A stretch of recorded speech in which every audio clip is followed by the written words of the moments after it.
Hello and welcome to my New London County Cervical Cancer Intervention presentation.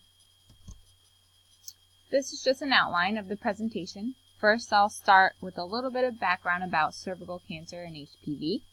Next, I'll discuss behavioral and environmental risk factors. Then, theory-based intervention.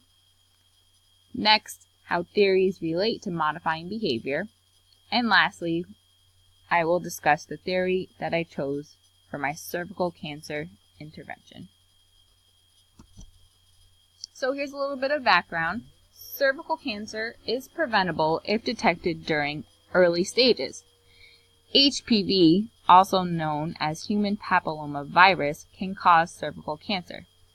There are 3 levels of HPV. However, there are vaccinations to prevent HPV.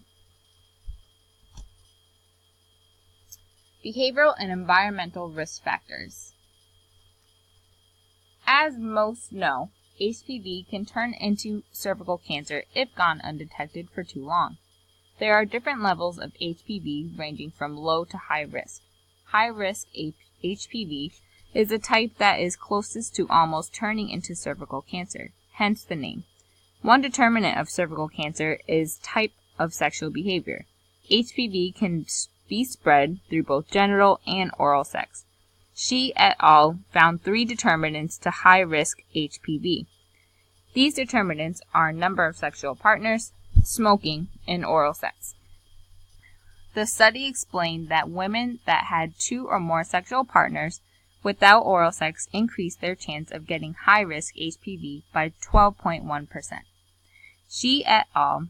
Used a predicted model analysis and found that women are 18.6% more likely to get high-risk HPV if their partner smoked without oral sex. Women who participate in oral sex with their partner are 14.8% likely to get HPV.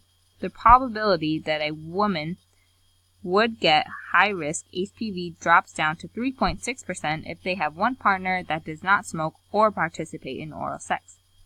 The more educated we are about those facts, the more we will all know how to lower our risk for HPV. A slightly older study by Tara et al. Takes into consideration how cost-effective vaccines are compared to desired preventative outcomes. An issue is that there are several strands of HPV.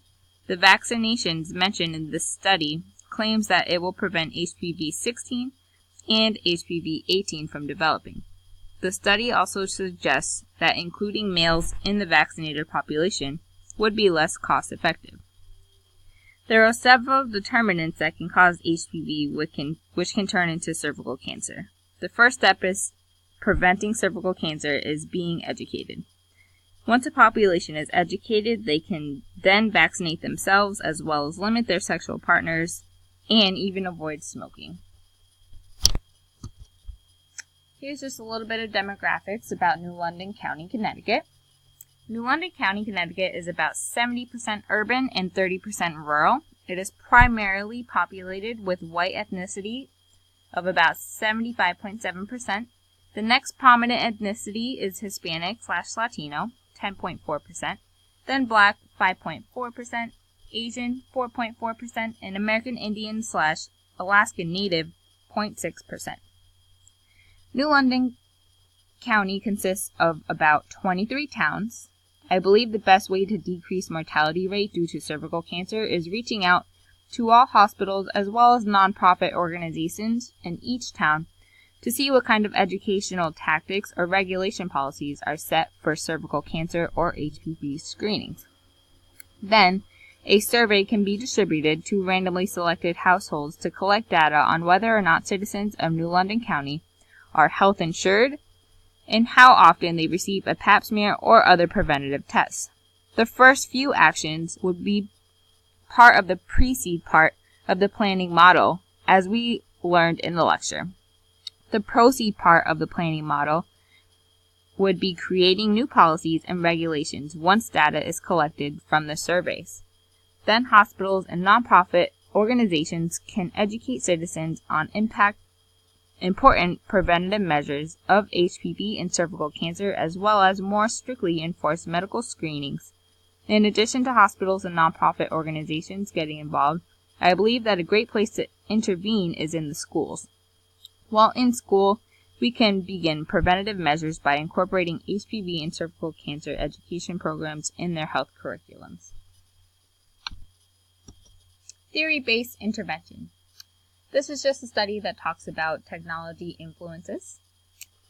An intervention conducted by Lee et al. Was completed using text messaging as a mode of education about cervical cancer. The target population in this study was African American women ages 21 to 65. The goal of the intervention was to educate the participants on cervical cancer and HPV screenings, including pap smears. The name of this intervention was Cervix Check. A total of about 11 text messages were sent out per week containing cervical cancer prevention and early detection tips and facts. I believe this is a successful strategy because our society has technologically advanced tremendously to the point that just about everyone over 15 years old has a phone. That means that public health professionals can communicate with the majority of the population with a simple text message. The intervention mentioned above did a great job of dispersing the information in reasonable quantities. For example, no more than 2 text messages were sent per day. That allows for the recipient to absorb the facts that they are sent and to actually read them instead of being overwhelmed with a wealth of information in a lengthy format. As we learned in the lectures, some theories focus on capturing the subject's attention to eventually change their behavior. That was the goal of this intervention, to eventually promote the women to get pap smears and other forms of screening for HPV before it turns to cervical cancer. As the structural model of behavior demonstrates, the more content that is available, the greater the likelihood that change will occur.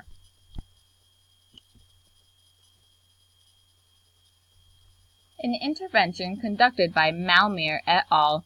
Uses the protection motivation theory, PMT, to prevent cervical cancer in Iranian women by educating them. A total of 143 women participated in this quasi-experimental study and were randomly selected.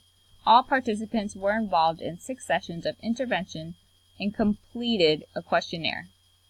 The women were followed up within 3 months later, and data was analyzed using a chi-square test and t-test.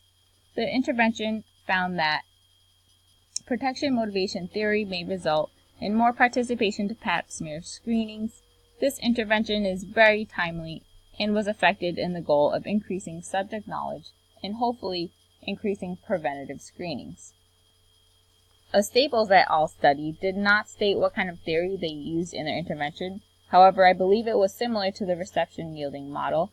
The reception-yielding model aims to catch the subject's attention and alter change/behavior. This intervention aimed to educate African American college women about HPV and cervical cancer. The intervention was conducted through 5 lectures, 60 minutes of length across 4 black colleges across the United States. A pre- and post-intervention quiz was administered to analyze whether the subjects learned anything. I believe that administering a pre- and post-intervention quiz is very effective to see how many subjects actually gain knowledge from the lectures. The interventions by Malmere et al. And as well as Staples et al. Are most fitting for my intervention idea in the school system. I know that schools have limited time and money, so 5 to 6 sessions are very realistic to plug into the health curriculum. A pre- and post-curriculum quiz or questionnaire would be perfect to test the influence of the educational program. This table is based off of the health belief model. The performance objectives that I chose were to increase HPV vaccination rates in education and decrease the rate of risky sexual behavior. The intervention will be using strategies from both Lee et al. And Staple et al. The Lee et al. Study sent 11 text messages per week with facts about HPV and cervical cancer to increase the knowledge of the subjects. The Staples et al. Intervention used a 5-lecture strategy as well as pre- and post-intervention surveys to test the effectiveness of the study. For the New London County Cervical Cancer Prevention Intervention, an education program will be implemented into the high school classes that includes both prevention and sexual health knowledge, as well as consistent text messages. The text messages would serve as a reminder so students do not disregard knowledge once they have left school. Pre- and post-intervention surveys will be conducted to test effectiveness similar to the Staples et al. Study. The health belief model explains that people do certain behaviors because they do not know the severity of their actions.